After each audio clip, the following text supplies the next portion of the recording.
Guys මේක අපිට එන්නේ පොළොන්නරුවේ මැදිරිගිරිය ඉඳන්.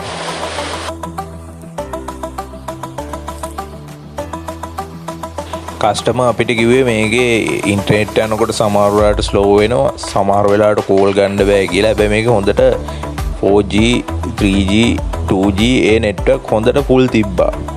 එතකොට අපි හොයාගන්න බැරුව හැබැයි කස්ටමර් අපිට විශේෂයෙන්ම කිව්වා ෆෝන් එතකොට නෙට්වර්ක් එකේ බැලන්ස් බලන කෝඩ් ගැව්වාම MMC error කියලා එනවා කියලා.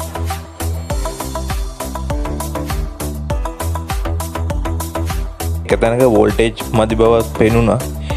ඒක තමයි 4G සිග්නල් වීක් වෙන්නේ. ඒක නිසා අපි 4G IC එක මාරු කරනවා. අපිට තව තැනක ප්‍රශ්නයක් මාරුණා. ඒක අපි මේ වීඩියෝ එකේ දාන්නයි DRX IC එකේ.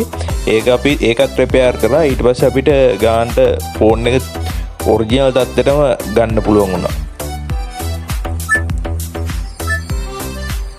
මේකේ ගයිස් අපි DRX IC එක රිපෙයාර් කරන එක දාලා නැහැ. මොකෝ අපිට කියලාම දෙයක් තියාගන්න ඕන නිසා ඔයගොල්ලෝ අපිත් එක්ක එකතු වුණොත් ඔයගලන්ට පුළුවන් කොහොමද මේවා හොයාගන්නේ, මේවා කොහොමද චෙක් කරගන්නේ, හරියට මෙතන ලෙඩේ තියෙන්නේ කියලා හොයාගන්නේ කොහොමද කියලා ඩේටා ලයින් චෙක් කරලා හොයන විදිහ අපෙන් දැනගන්න.